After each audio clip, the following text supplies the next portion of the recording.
Corona ਬੜਾ ਹਊਆ ਹਊਏ ਵਾਲਾ ਸ਼ਬਦ ਹੈ, ਡਰਾਉਣਾ ਸ਼ਬਦ ਹੈ ਕਰੋਨਾ। 2019 ਚ ਜਦੋਂ ਕਰੋਨਾ ਸ਼ੁਰੂ ਹੋਇਆ ਸੀ ਤਾਂ ਬਹੁਤ ਹੀ ਭਿਆਨਕ ਰੂਪ ਚ ਸਾਡੇ ਸਾਹਮਣੇ ਆਇਆ ਸੀ। ਤੇ ਉਦੋਂ ਜੋ ਕੁਝ ਵਾਪਰਿਆ, ਉਦੋਂ ਜਿਨ੍ਹਾਂ ਨੇ ਭੁਗਤਿਆ, ਜੇ ਬਹੁਤ ਸਾਰੇ ਲੋਕ ਇਸ ਦੁਨੀਆ 'ਚ ਨਹੀਂ ਰਹੇ ਕਰੋਨਾ ਕਰਕੇ। ਤੇ ਉਹਦਾ ਜਿਹੜਾ ਇੰਪੈਕਟ, ਜਿਹੜਾ ਉਹਦਾ ਅਸਰ ਅਜੇ ਤੱਕ ਵੀ ਚੱਲੀ ਜਾ ਰਿਹਾ, 2021 ਤੱਕ ਚੱਲਿਆ ਉਹ। ਤੇ ਹੁਣ ਫੇਰ ਜਦੋਂ ਕਿ 2025 ਦੇ ਅਪ੍ਰੈਲ ਮਈ ਦੇ ਵਿੱਚ ਅਸੀਂ ਮਈ ਮਹੀਨੇ 'ਚ ਹਾਂ, ਹੁਣ ਫੇਰ ਕਰੋਨਾ ਦਾ ਜਿਹੜਾ ਚਰਚਾ ਹੋਈ, ਕਰੋਨਾ ਦੇ ਕੇਸ ਆਉਣ ਲੱਗੇ ਹੈ ਤੇ ਕਰੋਨਾ ਦੇ ਬਾਰੇ ਐਡਵਾਈਜ਼ਰੀ ਜਾਰੀ ਹੋਣ ਲੱਗੀਆਂ ਨੇ, ਹਸਪੀਟਲ ਦੇ ਵਿੱਚ ਕੇਸ ਹੋਣ ਲੱਗੇ ਹੈ ਤੇ ਇੱਕ ਅੱਧ ਕੋਈ ਜਿਹੜੀਆਂ ਡੈਥਸ ਵੀ ਹੋਈਆਂ ਨੇ। ਤੇ ਫਿਰ ਸਵਾਲ ਖੜੇ ਹੋ ਗਏ, ਕੁਐਸਚਨ ਇਹ ਖੜੇ ਹੋ ਗਏ ਕਿ ਕੀ ਇੱਕ ਸੇਮ ਟਾਈਪ ਕਰੋਨਾ ਹੈ ਇਹ, ਕੀ ਉਹੀ ਵਾਇਰਸ ਹੈ, ਉਹਦਾ ਵੇਰੀਐਂਟ, ਹੁਣ ਕਿਹੜਾ ਵੇਰੀਐਂਟ ਹੈ ਕਰੋਨਾ ਦਾ, ਔਰ ਇਹਦਾ ਕਿਸ ਤਰ੍ਹਾਂ ਦਾ ਇੰਪੈਕਟ ਹੈ, ਕਿਸ ਤਰ੍ਹਾਂ ਦੀ ਇਹਦਾ ਜਿਹੜਾ ਅਸਰ ਹੋਏਗਾ, ਕਿ ਇਹ ਉਸੇ ਤਰ੍ਹਾਂ ਫੈਲੇਗਾ ਜਿਸ ਤਰ੍ਹਾਂ ਪਹਿਲਾਂ ਫੈਲਿਆ ਸੀ। ਇਹ ਜਿਹੜਾ ਇਹਦਾ ਫੈਲਣ ਦਾ ਤਰੀਕਾ ਕੀ ਹੈ। ਪਹਿਲਾਂ ਕਰੋਨਾ ਜਿਹੜੀ ਉਹ ਜਿਹੜੀ ਕਿਵੇਂ ਕਹਿੰਦੇ ਛੂਤ ਛਾਤ ਦੀ ਬਿਮਾਰੀ ਵਾਂਗੂ ਫੈਲਿਆ ਸੀ, ਤੇ ਉਹਦੇ ਬਚਾਅ ਕੀ ਨੇ, ਤੇ ਪ੍ਰੀਕਾਸ਼ਨਸ ਕੀ ਨੇ, ਇਲਾਜ ਕੀ ਹੈ। ਇਹ ਸਾਰੇ ਸਵਾਲ ਹੁਣ ਖੜੇ ਹੋ ਗਏ ਨੇ, ਕਿਉਂਕਿ ਜਦੋਂ ਕਰੋਨਾ ਦੇ ਕੇਸ ਆਉਣ ਲੱਗੇ ਨੇ, ਹੁਣ ਤੱਕ ਜਿਹੜੇ ਸਾਡੀ ਜਾਣਕਾਰੀ ਮੁਤਾਬਕ ਜਾਂ ਰਿਪੋਰਟਾਂ, ਗਵਰਨਮੈਂਟ ਦੀਆਂ ਰਿਪੋਰਟਾਂ ਮੁਤਾਬਕ ਜਿਹੜੇ ਔਨ ਰਿਕਾਰਡ ਆਏ ਨੇ, ਉਹ 1000 ਤੋਂ ਵੱਧ ਕੇਸ ਆ ਚੁੱਕੇ ਨੇ ਵੱਖ-ਵੱਖ ਸਟੇਟਾਂ ਦੇ ਵਿੱਚ। ਪੰਜਾਬ ਹਰਿਆਣੇ 'ਚ ਵੀ ਇੱਕਾ ਦੁੱਕਾ ਕੇਸ ਆਏ ਨੇ, ਸਾਊਥ 'ਚੋਂ ਪਹਿਲਾਂ ਸ਼ੁਰੂ ਹੋਏ ਨੇ। ਤੇ ਉਹਦੇ ਨਾਲ ਅਲਾਰਮ ਹੋ ਗਿਆ, ਜਿਹੜਾ ਚੇਤਾਵਨੀ ਹੋ ਗਈ, ਸਭ ਨੂੰ ਵਾਰਨਿੰਗ ਹੋ ਗਈ ਕਿ ਕਰੋਨਾ ਆ ਗਿਆ ਤੇ ਇਹਨੂੰ ਨਹੀਂ। ਪਰ ਇਹਨੂੰ ਸਮਝਣ ਵਾਸਤੇ ਜ਼ਰੂਰੀ ਹੈ ਕਿ ਇਹਦਾ ਖਾਸਾ ਕਰੈਕਟਰ ਕੀ ਹੈ ਇਸ ਵੇਰੀਐਂਟ ਦਾ, ਤੇ ਕਿਸ ਤਰ੍ਹਾਂ ਦਾ ਹੈਗਾ ਇਹ, ਕਿੰਨਾ ਕੁ ਇੰਪੈਕਟ ਕਰੇ, ਕੀ ਓਨਾ ਸੀਰੀਅਸ ਹੈ, ਓਨਾ ਭਿਆਨਕ ਹੈ ਪਹਿਲਾਂ ਜਿੰਨਾ। ਇਸ ਤੇ ਚਰਚਾ ਕਰਾਂਗੇ। ਸਾਡੇ ਨਾਲ ਫੋਰਟਿਸ ਹਸਪੀਟਲ ਦੇ ਡਾਇਰੈਕਟਰ ਪਲਮੋਨੋਲੋਜੀ ਡਾਕਟਰ ਜ਼ਫਰ ਇਕਬਾਲ ਅਹਿਮਦ ਸਾਡੇ ਨਾਲ ਨੇ। ਤੇ ਇਹ ਪਿਛਲਾ ਜਦੋਂ ਕਰੋਨਾ ਦਾ ਵਰਸਟ ਪੀਰੀਅਡ ਸੀ, ਉਸ ਡਿਪਾਰਟਮੈਂਟ ਦੇ ਜਿਹੜੇ ਕਰੋਨਾ ਦਾ ਜਿਹੜੇ ਪੇਸ਼ੈਂਟਸ ਨੂੰ ਹੈਂਡਲ ਕੀਤਾ ਸੀ, ਉਹ ਇਹਨਾਂ ਨੇ ਕੀਤਾ ਸੀ ਸਾਰਾ। ਇਹ ਹੈੱਡ ਸੀ ਉਸ ਦੇ ਉਦੋਂ ਵੀ, ਤੇ ਹੁਣ ਵੀ ਦੇਖ ਰਹੇ ਨੇ। ਇਸ ਕਰਕੇ ਇਹਨਾਂ ਨੂੰ ਤਜਰਬਾ, ਉਦੋਂ ਵੀ ਅਸੀਂ ਇਹਨਾਂ ਦੀ ਰਾਏ ਲੈਂਦੇ ਰਹੇ ਹਾਂ। ਤੇ ਇਹਨਾਂ ਤੋਂ ਜਾਣਾਂਗੇ ਵੀ ਇਹ ਇਸ ਵੇਲੇ ਐਗਜ਼ੈਕਟ ਪੋਜੀਸ਼ਨ ਕੀ ਹੈ। Doctor Iqbal, welcome.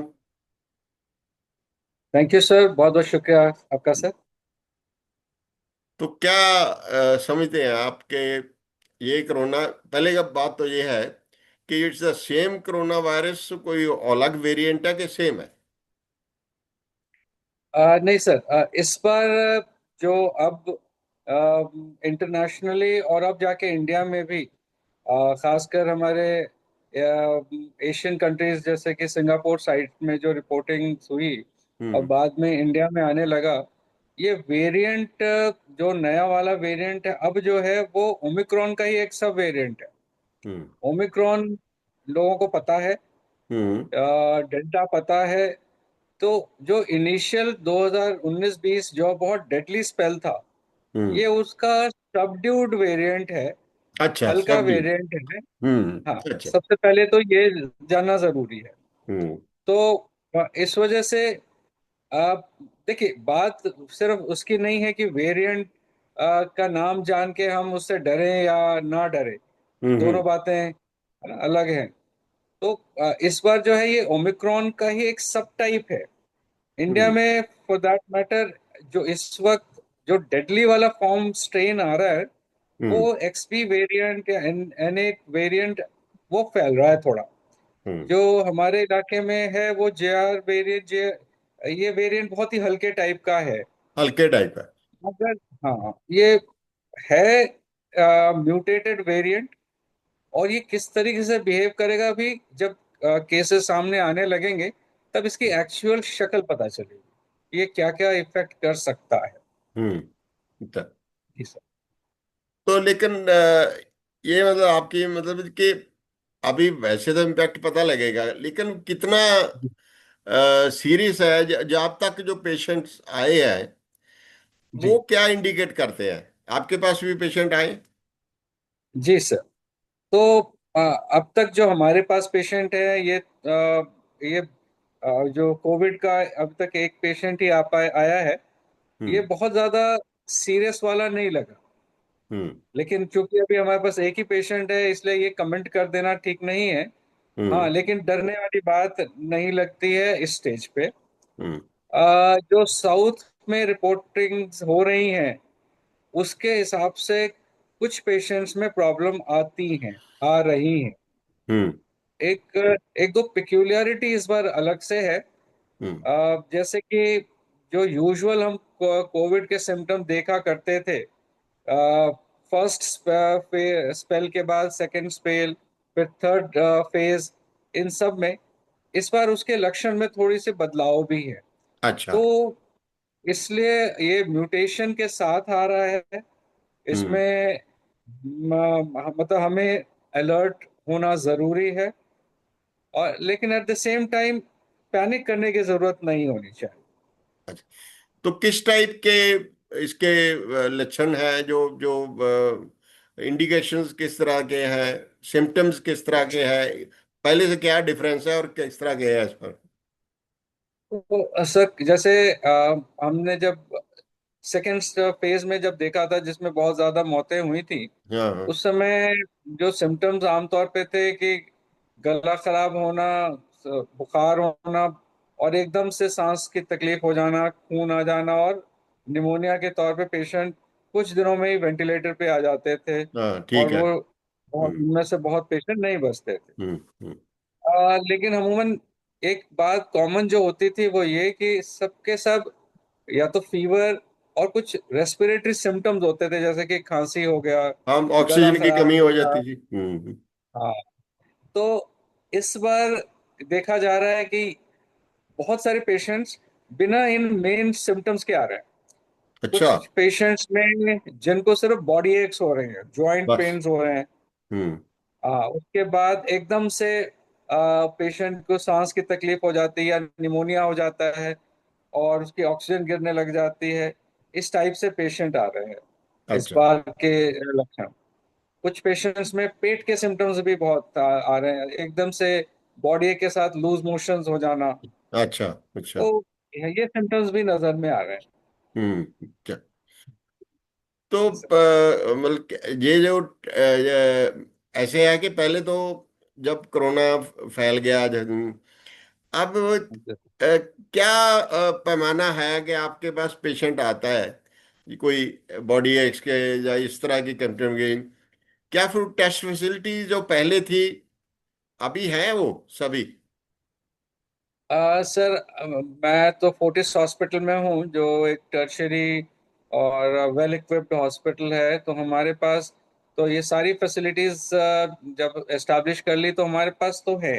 हम्म। लेकिन जो सोचने की बात है वो ये कि हर पेशेंट को टेस्टिंग जैसे हम पहले क्या करते थे, अभी वो स्टेज नहीं है नहीं है। कि आप अच्छा। हर पेशेंट में टेस्ट करें और देखें कि कोविड तो नहीं है। ये हम्म। लेवल अभी हम्म। हमारा नहीं है इन्फेक्शन का। तो हम्म। इसलिए हम बहुत सिलेक्टेड पेशेंट्स में टेस्टिंग कर रहे हैं। सेलेक्टेड पेशेंट जिनमें कि रेस्पिरेटरी सिम्टम्स थोड़े अग्रेसिव हैं, हम्म। या फिर उनके एक्सरे में कुछ ऐसी फाइंडिंग्स हैं जिनको हम वायरल निमोनिया के तौर पे देखते हैं, हम्म। या फिर कुछ उनका जो प्रेजेंटेशन है वो बहुत ही रैपिड है। मतलब कुछ दिनों में ही बिल्कुल ठीक इंसान एकदम से सांस फूलने की तकलीफ और बहुत ज्यादा ही बीमार हो जाए, तो हम्म। वैसे में शक करके हम उन पे जांच करते हैं। अच्छा। जी। तो एक, एक मिनट।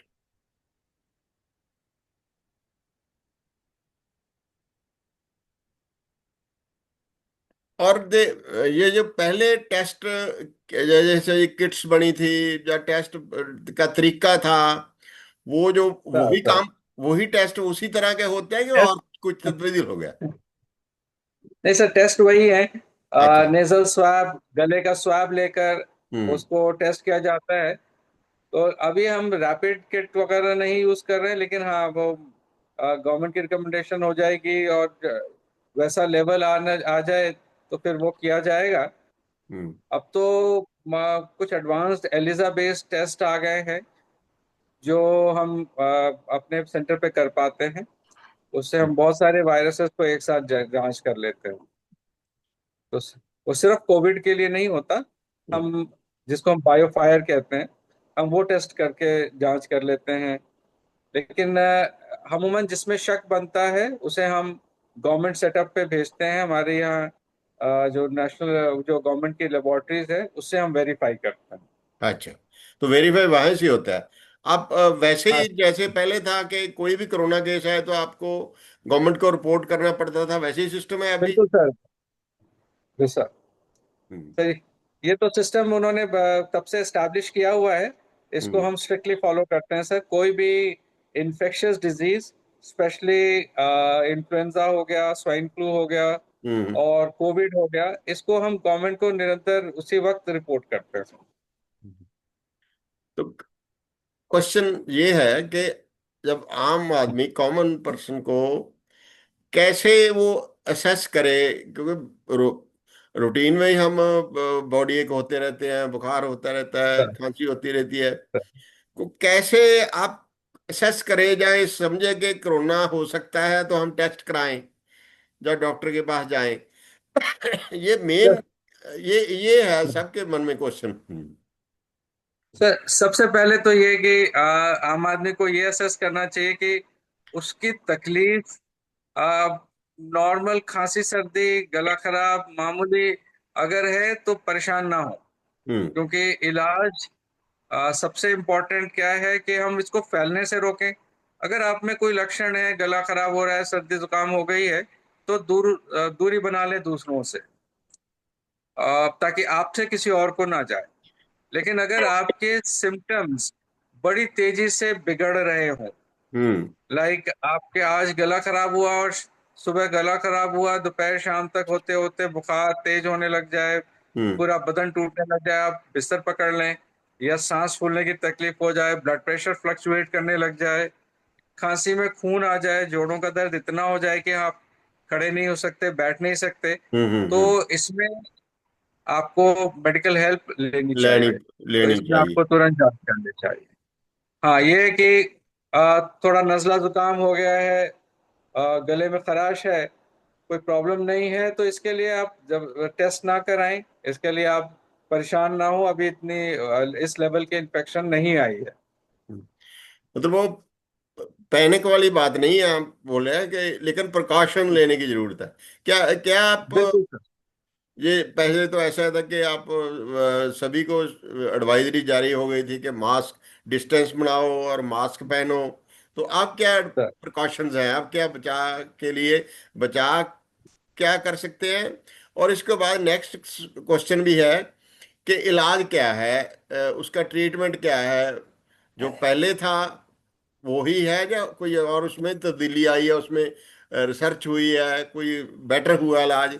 तो पहले तो ये है कि वो प्रिकॉशंस क्या है बचाव के लिए, जो एडवाइजरी जारी हुई थी पहले तो।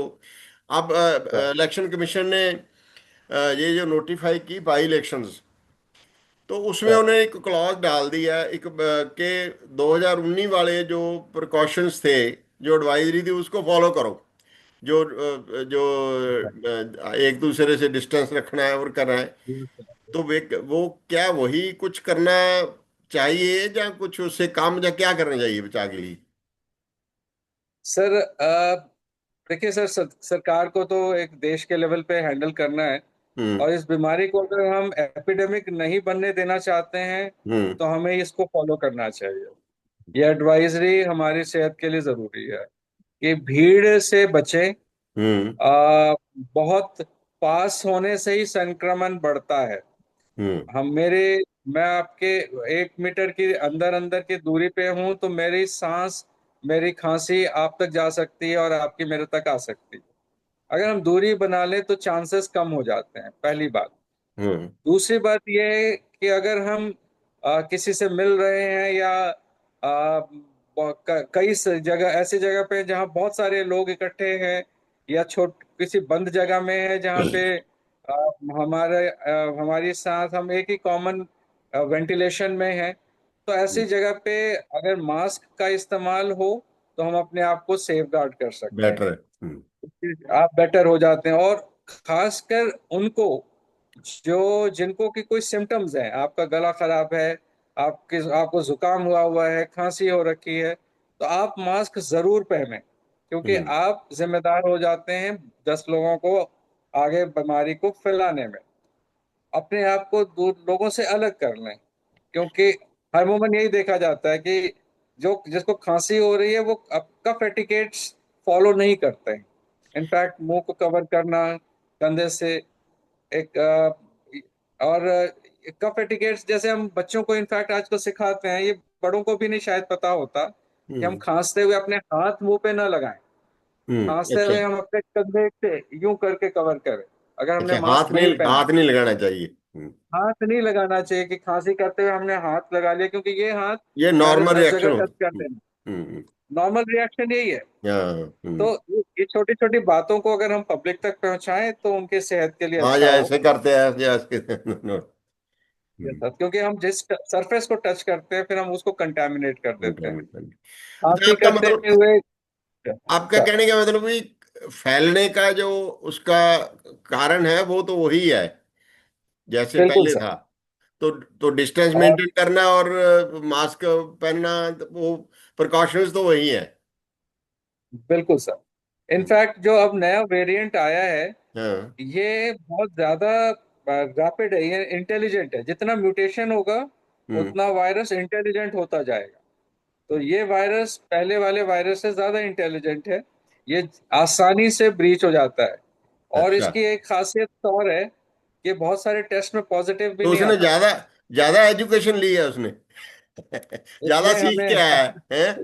यस, ये म्यूटेशन उसे हमेशा उन चीजों से बेटर बना देता है जिससे कि वो मतलब जिससे उसको डिस्ट्रॉय किया जा सके।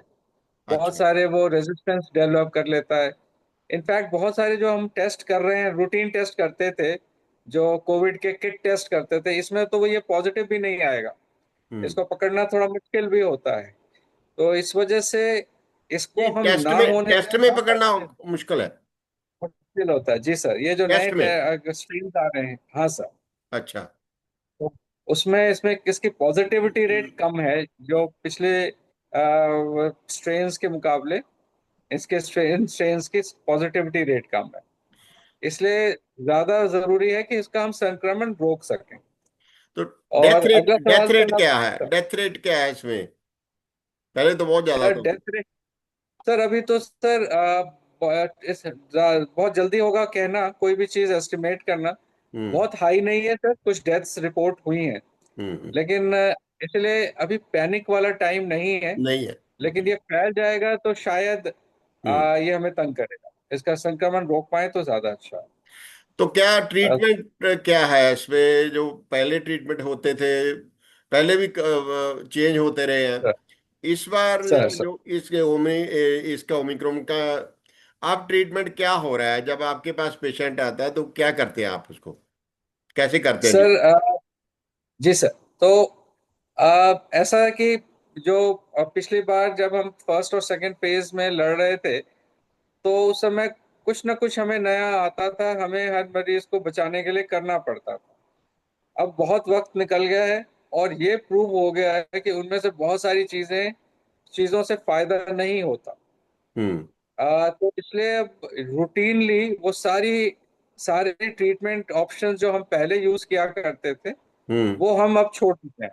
अच्छा। उनको हम स्पेसिफिकली कुछ पेशेंट्स में यूज करेंगे तो करेंगे। जी। अब तक हमने यूज नहीं किया है, बहुत दिनों से हाँ, हम कुछ यूज नहीं कर रहे। नहीं कर रहे। इनफैक्ट एक दो प्रूवन मेडिकेशंस सिर्फ रह गई हैं जिनको कि हम अब कर रहे हैं, जिनको जो सिवियर फॉर्म होता है उसमें स्टेरॉइड्स का रोल है। हम्म। और बहुत जल्दी अर्ली स्टेज में अगर पेशेंट आए तो उसमें एंटीवायरल का रोल है, वरना कोई और मेडिसिन इसमें इफेक्टिव नहीं हो रही है। नहीं। अच्छा। तो इट इज ऑल सपोर्टिव, मतलब हम जो इलाज अब दे रहे हैं ये कोविड की वजह से होने वाले प्रॉब्लम्स के लिए दे रहे हैं, या उन पेशेंट्स को ट्रीट करने की जरूरत हो रही है जो बहुत ही सिवियर फॉर्म में, या ऐसा कह लीजिए कि जो जिनकी पॉसिबिलिटी मरने की या नुकसान हो जाने की ज्यादा होती तो एज एज ग्रुप का भी इसमें है रोल के, किस एज के जो आए हैं अब तक वो किस एज के हैं? तो दूसरा एक ये कि पहले जब होता था कि जिनको हार्ट की प्रॉब्लम है, जिनको अपना अस्थमा है, जज पहले है। जो है उसको प्रिकॉशन लेना चाहिए। ये भी कहते थे कि जो बड़े ओल्ड एज है उनको ज़्यादा वनरेबल है वो। इसके बारे में क्या है? सर ये सर बिल्कुल जस्टिफाइड है, वही चीजें अभी भी हैं। हर एज ग्रुप को अफेक्ट करेगी ये बीमारी, हर अच्छा। एज ग्रुप हर को एक को कर करेगी? रही है। बच्चों को भी जी, करेगी? लेकिन बच्चों को भी कर सकती है? बिल्कुल सर, बिल्कुल हम्म। सर, लेकिन एक्चुअली हम इस बीमारी ने हर एज ग्रुप को कर देना अफेक्ट, लेकिन ये हमारा शरीर है वो क्या रिस्पॉन्ड करेगा, ये हम्म। हमारे शरीर, हमारी उम्र, हमारी कोमॉर्बिडिटीज, उन पर डिपेंड करता है। तो अगर मैं डायबिटिक हूँ, हम्म। मुझे टीबी हुई है, मेरे लंग्स खराब हैं, मुझे अस्थमा की बीमारी है, ब्रोंकिक्टेसिस है, सीओपीडी है, कैंसर है, हम्म। मुझे कोई किडनी की प्रॉब्लम है, हार्ट की प्रॉब्लम है, तो मैं इस बीमारी से जल्दी से ग्रस्त हो सकता हूँ, हम्म। और इससे कॉम्प्लिकेशंस आ सकती हैं। कॉम्प्लिकेशन ज्यादा तो आ अगर कोमॉर्बिडिटीज हैं तो मुझ में कोमॉर्बिडिटीज की वजह से मेरे कॉम्प्लिकेशंस आएंगे, तो सकती। मेरे में सिवियर बीमारी होने का रिस्क ज्यादा होगा। तो इसके इसका मतलब जो पहले ही डायबिटीज वाले हैं या दूसरे, उनको ज्यादा कॉशियस रहना चाहिए, उनको बिल्कुल प्रिकॉशंस के सर, लिए। बिल्कुल, बिल्कुल sir. Hmm. Extremes of ages हाँ। और कोमॉर्बिडिटी, ये ग्रुप जो है इनको ध्यान रखना पड़ेगा। ध्यान रखें। तो क्या सुजेस्ट करते हैं लोगों को, फाइनली लास्ट क्वेश्चन, कि क्या लोगों को आपकी क्या एडवाइस क्या है आपकी? एक तो गवर्नमेंट एडवाइस करती है ना, आपकी एडवाइस क्या है? सम अप कर दो इसको। सर फ्रैंकली स्पीकिंग, हम ना, मैंने जो देखा है अब तक, लोगों ने एक खौफ से आगे बढ़ चुके हैं हम्म। जो कोविड के। तो कोविड की एडवाइजरी के बावजूद मास्क लगाना बड़ा मुश्किल हो गया है हम्म। भीड़ में, है ना। तो सर मेरी बेसिक एडवाइजेज हैं जो आपको हमेशा फॉलो करना चाहिए, चाहे कोविड हो या ना हो। हम्म। नंबर वन, छोटा हो या बड़ा हो, गरीब हो या अमीर हो, कफ एटिकेट का पालन हम सबको एक एक ह्यूमन एटीट्यूड, ह्यूमन बिहेवियर में अडाप्ट करके रखना चाहिए। हम्म। कफ एटिकेट का मतलब हम खांसी पब्लिक प्लेस में किसी के सामने ना या कर। या ग्रुप में कैसे करें, हम हम्म। अपने कफ को, अपने खांसी के वक्त निकलते हुए ड्रॉपलेट्स को कैसे कंटेन करें, हम्म। उसको, उसका पालन तो हमें रिलीजियसली करना चाहिए। ये हमारे तो क्या सभ्य, क्या हमारी कोई, सभ्यता का भी क्या मतलब दृष्टिकोण आप कोई नैपकिन, रुमाल, कैसे करें इसको? है। सर बेस्ट तरीका तो वही है कि अगर आप एक डिस्पोजेबल टिश्यू यूज करते हैं खांसी करते हुए, आप उसको उसमें कंटेन कर लें, अगर मैं आपने कहते हैं। मास्क नहीं पहना है तो। हम्म। नहीं तो जैसे कि मैंने बताया, आप अपने बाजू से ये इस करें तरीके से ऐसे। कर, हम्म। ताकि आप ड्रॉपलेट को फैलने से रोकें, हम्म। हाथ में ना लगाएं। दूसरा सर, एक जो प्रिंसिपल हम सबको अडेप्ट करना चाहिए कि पब्लिक प्लेस में या जहाँ बहुत भीड़ हो, वहां हमें मास्क यूज करना चाहिए। ठीक है। हम्म। ये है, हमें अपने हाथ को बार बार सैनिटाइज करना चाहिए। हम्म। बच्चों में ये चीजें हमें खासकर अडेप्ट कर देनी चाहिए, क्योंकि हम्म। बच्चे हमेशा यूं खांसी करेंगे, और वो हाथ को साफ रखें तो फैलने से रोकेंगे। हम्म। ये ये दो तीन चीजें तो बहुत जरूरी है। अगली बात ये है सर कि इसको, इस सिचुएशन को पैनिक के तौर पे लेने की जरूरत नहीं है। नहीं है, पैनिक नहीं, ठीक है। याद रख के, हाँ, अपनी अपनी, जिन जो लोग बीमार हैं, किसी कोई प्रॉब्लम है, वो अपनी सेहत का खास ध्यान रखें। हम्म। पहले लक्षण में डॉक्टर के पास जाएं, ना कि व्हाट्सएप यूनिवर्सिटी में उसका सलाह खोजें। डॉक्टर से दिखाएं और अपनी बीमारी को कंट्रोल कराएं। अच्छा, सैनिटाइजर लास्ट सवाल, अब लास्ट एक और निकल आया इसमें कि सर। सैनिटाइजर के बारे में बहुत चर्चाएं, कंट्रोवर्सी होती रही है जी सर। कि जो जो सैनिटाइजर्स यूज करते थे हम, वो क्या जी कैसा करना चाहिए, कौन सा इफेक्टिव है, क्या उसके भी साइड इफेक्ट हैं कोई? सर, हम ना कोई भी काम करते हैं तो ओवरडू कर लेते हैं। हम्म। तो यूं हमने तो कुछ ऐसे पेशेंट्स भी देखे जो साइकोलॉजिकली ऑब्सेस हो गए सैनिटाइजेशन से। हम्म। मतलब वो उन्होंने किसी चीज को टच सॉरी नहीं करना सॉरी। और वो सैनिटाइजर पे सैनिटाइजर खर्च करते हैं। इससे आपका स्किन खराब हो सकता है। इससे आपको दूसरी प्रॉब्लम जैसे डर्मेटाइटिस होती है वो हो सकती है। हम्म। कुछ लोगों को इसकी वजह से एलर्जिक रिएक्शंस हो जाते थे। तो सैनिटाइजेशन का मतलब है हाथ पे कुछ बूंदें सैनिटाइजर का लेके पूरे हाथ पे, दोनों हाथ को रब करके उसको अच्छे से फैला लेना, ना कि हाथ को सैनिटाइजर से धोना। ये नहीं है। किसी भी अच्छी कंपनी का, जो बहुत सारे कंपनीज हैं, स्टैंडर्ड कंपनीज, उनके आप यूज कर सकते हैं। स्पेशली जो जेल फॉर्म में होते हैं, जो विस्कस होते हैं, थोड़े से गाढ़ा होता है, उसके दो बूंदे आप लेके आप अच्छे से सैनिटाइज कर सकते हैं पूरे हाथ। तो ये और तब करें जब आपने किसी पॉसिबली सरफेस को छुआ हो जिसमें कंटामिनेशन हो सकता है। जैसे कि दरवाजों के नॉब्स हो गए, हम्म। जो हम सीढ़ियां चढ़ते हैं तो उसकी रेलिंग को हम रेलिंग पे पकड़ हाथ के लगाते हैं। लटकते हुए जाते हैं। जो हॉस्पिटल तो जाके अगर आते हैं। आपने हॉस्पिटल जाते हैं तो वहां की हम्म। सरफेस को कांटेक्ट करते हैं जहाँ कि पॉसिबली कोई कंटामिनेशन हो रखा हो। तो अगर हमने टच किया है तो आप दो बूंदे हाथ पे डालें और रब कर लें, तो ये आपको एक इफेक्टिव प्रोटेक्शन दे देता है। तो एक ये नॉर्मल जो सोप है, साबन जैसे है, उससे कितना सर, इफेक्ट होता है? उसे सैनिटाइज का काम बिल्कुल करते सर। हैं वो? सर, ऐसा हर साबुन तो नहीं करता, नहीं लेकिन हाँ, करता। हम्म। कई वो जो गंदगी है उसको तो साफ कर देगा। एंटीवायरस या एंटी बैक्टीरियल इम्पैक्ट उनका कम होता है। उसके लिए हमें या तो कुछ तो मेडिकेटेड सोप्स हों तो उन पर हम भरोसा कर सकते हैं। मैं तो जब कोरोना के दौरान, मैं तो कभी भी अभी जब बाहर जाता था तो ये फोन जो है, इसको भी सर, सैनिटाइज करना जरूरी है। ये सारा दिन हम कान से हाथ में लगाते हैं, मुंह सुनते हैं, बोलते हैं इसको। ये भी बहुत जरूरी है बिल्कुल सर। सैनिटाइज करना। बिल्कुल सर, ये यही चीजें हमने ध्यान रखना है। ये इसको हम फोमाइट कहते हैं। हर वो चीज जिसके थ्रू हम इन्फेक्शन ले सके। मोबाइल फोन सबसे कॉमन और लार्जली यूज्ड फोमाइट है जिससे इन्फेक्शन फैलता है। तो अपना फोन सिर्फ अपने हाथ में रखें या अपने पॉकेट में रखें, किसी सरफेस पे ना रखें। और खासकर जब आपका हाथ आपने कहीं कांटेक्ट किया हो, सरफेस को छुआ हो, तो अपने फोन को इस्तेमाल ना करें, ताकि आपका फोन साफ रहे। और अपने फोन को दिन में एक बार दो बार जरूर पीछे से सरफेस जो है उसका साफ कर लिया करें। स्पिरिट स्वैप से कर लीजिए या उसी सैनिटाइजर से कर एक अ, ये तो फोन तो कर लेंगे, ये जो जो लीजिए। करेंसी नोट है, वो भी एक बड़ा सर, उसका क्या करें? उसका क्या? सर उसका कोई इलाज नहीं है, क्योंकि थूक लगा के करेंसी को गिनना ये हाँ। हमारा चलन है।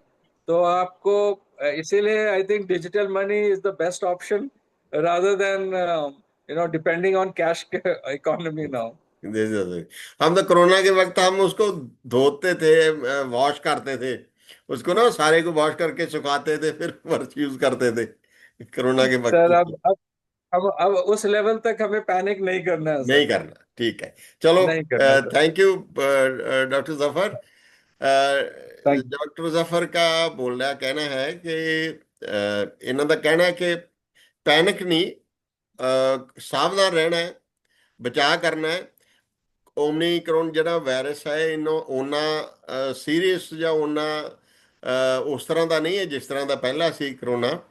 ਉਹ ਵਰਸ਼ਨ, ਇਹਦਾ ਵੇਰੀਐਂਟ ਇਹ ਵੈਸੇ ਇੰਟੈਲੀਜੈਂਟ ਜ਼ਿਆਦਾ ਹੈ, ਬੁੱਧੀਮਾਨ ਜ਼ਿਆਦਾ ਹੈ, ਪਰ ਇਹਦਾ ਉਸ ਤਰ੍ਹਾਂ ਦਾ ਡੈਮੇਜ ਜਿਹੜਾ ਇੰਪੈਕਟ ਉਹ ਨਹੀਂ ਉਹ ਉਸ ਤਰ੍ਹਾਂ ਦਾ ਹੈਗਾ। ਪਰ ਫਿਰ ਵੀ ਜੇ ਜਦੋਂ ਹੋਏਗਾ ਤਾਂ ਕੋ ਜਿਹੜੇ ਪੇਸ਼ੈਂਟਸ ਨੂੰ ਫਿਰ ਇਹ ਨੁਕਸਾਨ ਤਾਂ ਕਰ ਹੀ ਸਕਦਾ ਹੈ।